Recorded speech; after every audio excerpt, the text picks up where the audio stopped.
Hello Haldwani के सभी श्रोताओं और शिक्षार्थियों को मेरा नमस्कार। मैं आरुषि राजनीति विज्ञान विभाग से।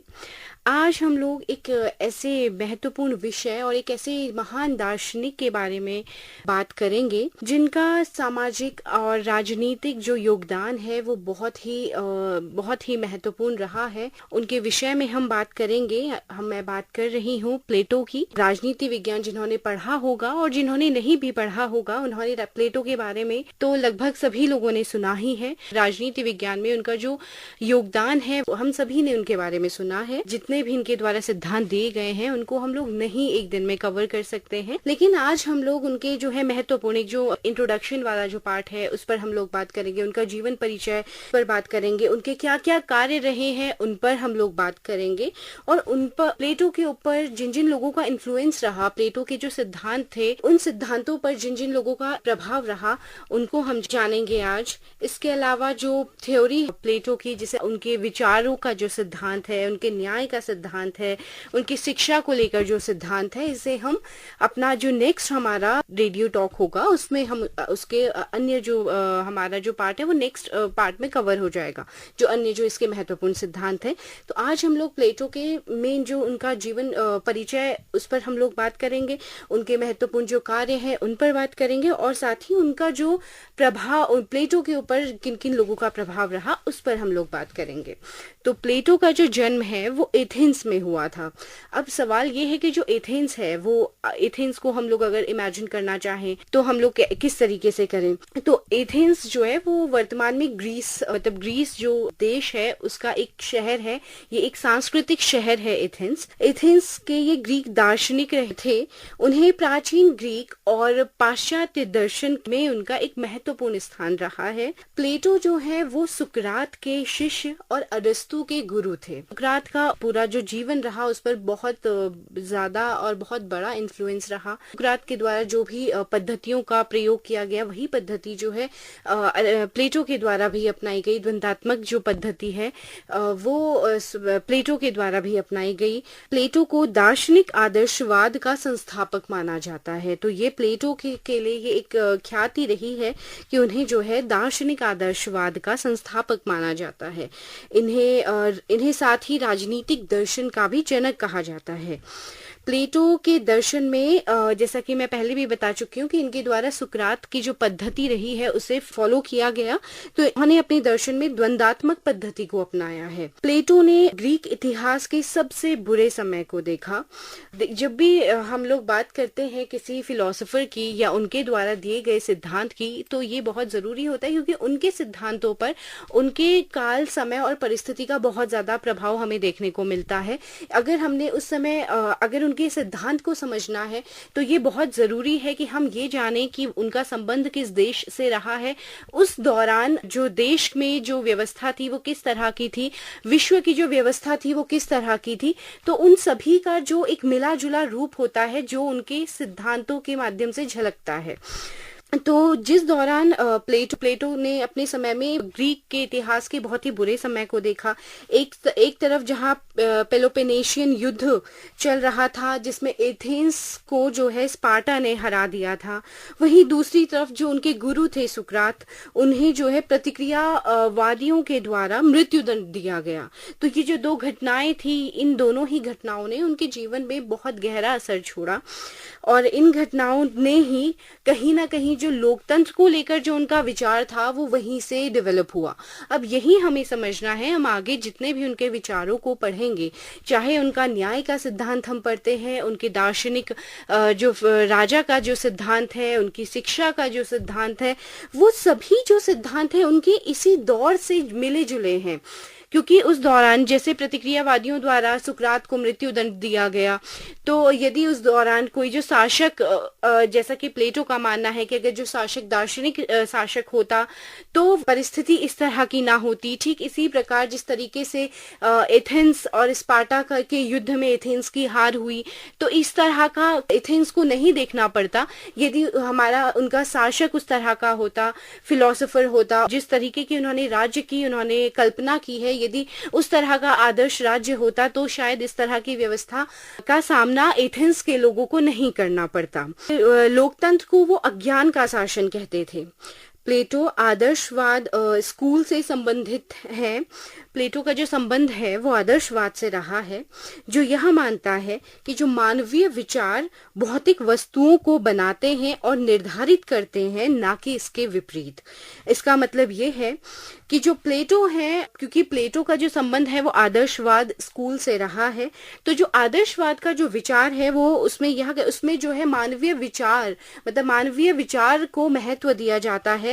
उसमें मानवीय विचार ही जो भौतिक जो भी हमारे आसपास जो भी वस्तुएं दिख रही हैं वो है, इनको निर्धारित जो किया जा रहा है वो विचार से ही किया जा रहा है। अगर हमारे दिमाग में एक विचार आ रहा है कि हमें किसी इस तरह की चीज की आवश्यकता है, इस तरह की भौतिक वस्तु है, जो अगर कुर्सी है, एक हमें बैठने के लिए किस तरह की कुर्सी चाहिए, तो वो पहले हमारे विचार में आएगा। जब हमें उसकी जरूरत महसूस होगी, उसको हम किस तरीके से वो आ सकती है अस्तित्व में, तो ये सभी चीजें वो विचार, मानवीय विचार को महत्व देते थे, ना कि इस बात को कि जो भौतिक वस्तुएं हैं वो विचार को निर्धारित करती हैं। तो ये था उनका जीवन परिचय, जिसमें हमने ये जाना कि उनका जन्म जो है वो एथेंस में हुआ था। इसके अलावा उनके जो गुरु थे वो सुकरात थे, शिष्य के बारे में जाना। इसके अलावा वो आदर्शवाद का उनको संस्थापक माना जाता है। उनके नाम जो ख्याति थी, हमने उनके बारे में जाना। और क्यों ऐसा हुआ कि वो लोकतंत्र के आलोचक बने, क्योंकि उस दौरान एथेंस की जो परिस्थितियां थी, एक तरफ वहां पर जो है पेलोपोनेशियन युद्ध चल रहा था, तो दूसरी ओर जो है उनके गुरु सुकरात को जो है मृत्युदंड दे दिया गया था। इसी तरह से यदि हम उनके विचार की बात करें, जिस आदर्शवाद का उनको जनक कहा जाता है, उस आदर्शवाद के विचार को अगर हम समझने का प्रयास करें सामान्य भाषा में, तो यही है कि जो मानवीय विचार है वो भौतिक वस्तुओं को बनाते हैं और निर्धारित करते हैं। तो यहाँ तक हम लोग ने प्लेटो को समझा है, उनका जो भी कंट्रीब्यूशन रहा है उसको हमने मोटे तौर पर समझने की कोशिश की है।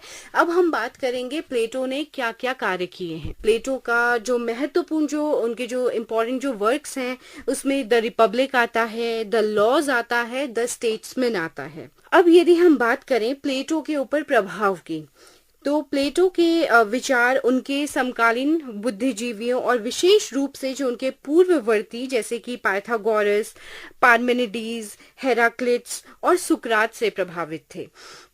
तो ये जो उनके पूर्ववर्ती थे, अब कौन से जैसे अगर हम बात करें पाइथागोरस के कौन से विचार से वो सबसे ज्यादा प्रभावित थे, हेराक्लिटस के वो कौन से विचार से सबसे ज्यादा प्रभावित थे, पार्मेनिडीज के, सुकरात के, तो इन कौन से विचारों से प्रभावित थे, हम इनको समझने की कोशिश करेंगे। प्लेटो जो है पाइथागोरस की शिक्षा से जो प्रभावित थे, उनका ये मानना था पाइथागोरस का जो ज्ञान है, ज्ञान जो है वो आत्मा का चिंतन है, और विचार सभी भौतिक वस्तुओं और भौतिक जो भी वस्तुएं हैं और जो भी रूप हैं, जो फॉर्म्स जिन्हें हम इंग्लिश में कहते हैं, उनके पीछे का ये मुख्य सार होता है।